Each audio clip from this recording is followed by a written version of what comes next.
Hello, welcome to another vlog. Magandang gabi. So yung video na nga pala nito is my ride home from Makati to San Pedro, Laguna. So magagaling ako dito sa Pasong Tamo. Then daan muna ako ng Shell Osmeña Highway to Gossap. Then from there, uh, diretso na ng South Super Highway, SLEX to San Pedro, Laguna. Okay, please come and join me. Thank you.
Tapos na ako magpagas.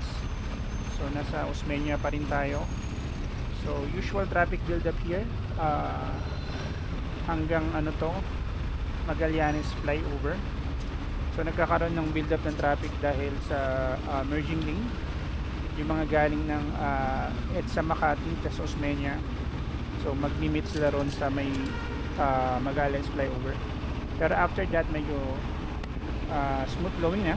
Depende lang kung maraming truck. So at 8 a.m. medyo maluwag din ang onte, pero pag nasaktuhan mo mga around 6 to 7 ka, medyo matindi rin yung traffic dito. So dito na mag-limit yung galing ng EDSA Makati tsaka Osmeña. Kaya maraming, as you could see, maraming bus. So kaya nagkakaroon ng slowdown dito. Ito yung rason. Pero pagkatapos nito, pagbaba na ng Magallanes flyover, medyo bibilis na. Again, depende pa rin kasi minsan maraming truck and marami ring mga motor at mga kotse na paakyat ng Villamor, or sila yung, ito yung mga papunta ng casino sa may Newport. Okay, tas yung iba naman mga underbone or mga sasakyan papunta rin ng Merville. So madalas pila rito hanggang makalampas ng Villamor.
Okay, so malapit na tayo dito sa Skyway on ramp. So dito tinatansya ko kung mag-skyway ba ako or sa baba lang. So usually pag marami ako nakitang truck at medyo matindi yung build up, mag-skyway na lang ako. Kasi mahirap sumingit talaga dahil maraming truck. Tapos nagkakaroon pa ng bara dito sa area na to. Kasi karamihan ng sasakyan actually hindi naman papunta ng SLEX. Karamihan is mag-right sila sa Villamor. Tsaka dito sa may papuntang Merville. Right, pagkalampas ng condominium sa right. So dito madalas talaga around 6 up to 7, minsan up to 9 ng gabi. Yan. Kita yung mga motor sa gilid, mag-right yan dyan. So isa rin yan sa nagbi-build up ng traffic. Although paglampas mo na dyan, so dire-diretso na hanggang makarating ka ng Skyway or ng Toll Plaza.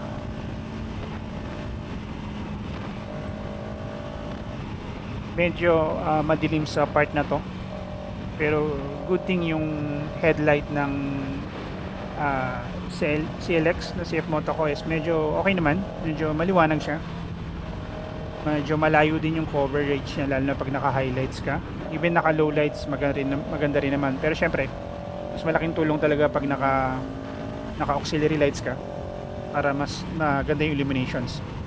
So sa part na to medyo walang ilaw ng poste, kaya medyo nakakatakot din minsan kasi may mga debris dito galing sa mga truck or minsan mga bato galing sa mga delivery truck. So doble ingat ako dito. So papasok na tayo ng Toll Plaza. So usually matindi rin ang build up dito kasi yung iba wala pa ring mga RFID or walang mga load. So pag walang load, naghihintay sila ng paper. Kasi pag hindi ka nakakuha ng paper or yung QR code, sisingilin ka ng Skyway papuntang ng yung Skyway rate. So katulad nito, yung nasa harap ko, naghihintay siya ng toll teller para biglan siya ng ticket. Kinaranasan ko na rin yun. So kasi pag hindi ka nakakuha ng ticket, i-assume nila na galing ka ng Skyway, so no entry ang mag-register sa RFID mo, or kung wala ka pang RFID, i-assume nila since walang record of entry, ang assumption nun is galing ka sa taas. So dito medyo natagalan, naghihintay siya.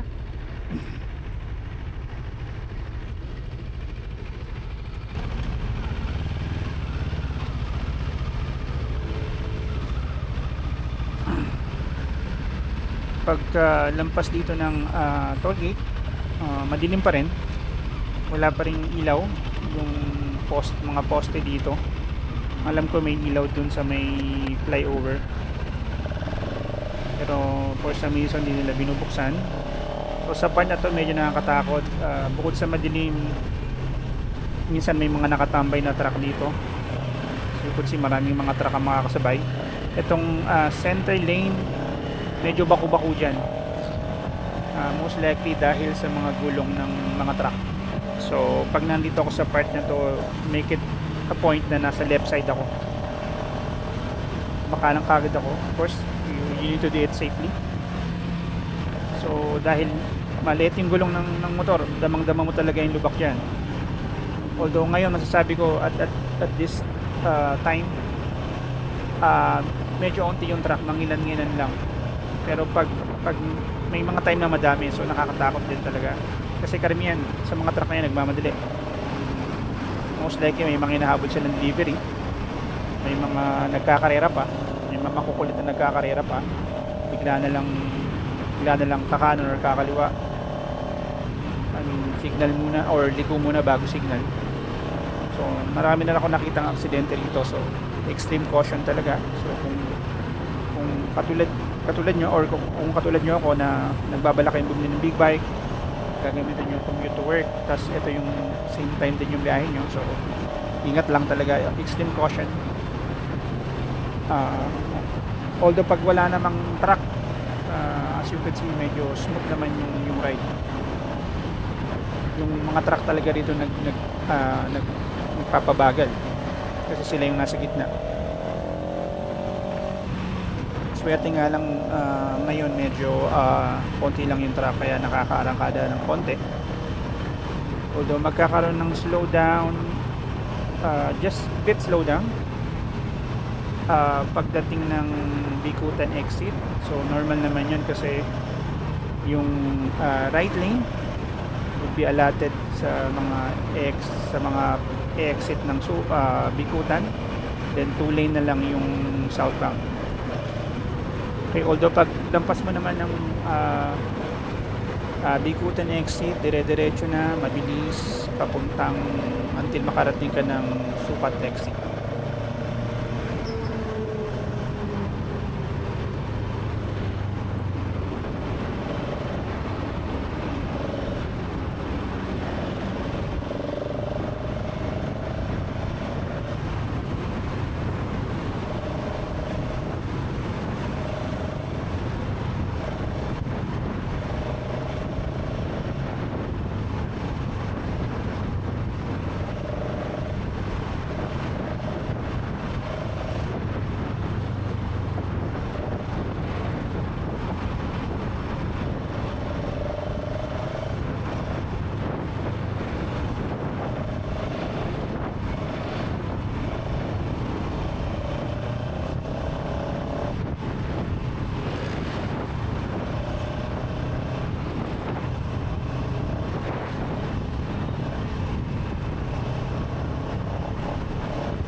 Okay, so approaching Sukat exit. So maluwag pa din. So bihira lang yung mga truck. So dire-diretso na to hanggang makarating ng Alabang Viaduct. So medyo masarap yung ride ko dito. At least nakaka 70 or 80 up to 90. Medyo smooth yung flow ng traffic.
Alabang Viaduct. So sa part na to medyo madilim pa rin. Although may mga ilaw naman dun sa poste, pero minsan pinapatay nila yan, hindi ko alam kung bakit. So dito na nagkakaroon ng minor build up dahil sa mga truck, kasi nagkakaroon ng slowdown. Yung mga bumababa ng Skyway extension, kasi nasa right side sila, so mag-emerge sila doon sa gitna. Then may mga truck doon sa gitna, so nagkakaroon ng build up. So pag nandito na ako, gagawin ko is ilipat ako unti-unti sa left side para hindi ako mapunta ron sa mga truck, kasi minsan hindi ko na talagang makikita. And of course, marami na ako nakita aksidente rito, nagkakasabitan sila. So medyo may hirap na pag nasabitan ka ng truck dito. At may mga bus din, marami ring bus lalo na pag rush hour. So dito makikita nyo na yung mga Philippines exit, mag-emerge sila. And may madalas medyo aggressive silang pumunta sa middle lane. Tapos may mga truck sa middle lane, so yung mga truck kadalasan kakabig sila sa left. So talagang dito medyo nung bago talaga ako nag-ride, medyo talagang kinatatakot ako dito dahil nga sa mga truck. Tapos yan, yung mga bus bigla na lang mag-left. Although paglabas mo nito ng Shell, medyo okay na hanggang makalampas ka ng Susana Heights.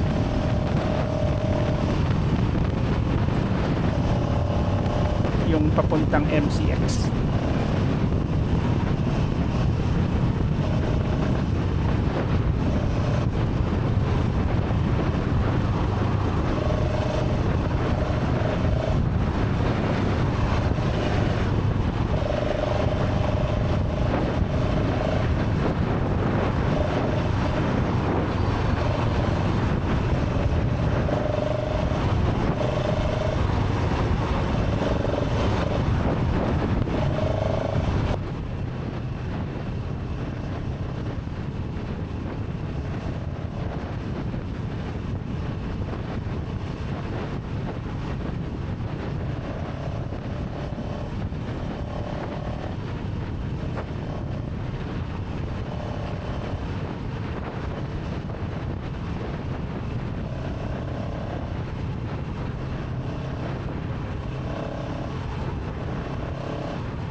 Okay, pagkalampas ng Susana Heights exit, slowly mag-right na ako kasi malapit na yung exit ko, which is San Pedro exit. So dito yung papasok sa amin. Kung nakarating ka sa point na to, thank you so much. I hope you could click like and do subscribe. So and also watch out for my upcoming video.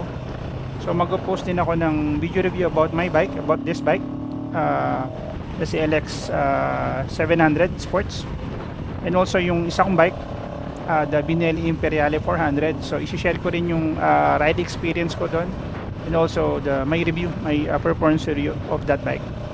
So again, thank you so much.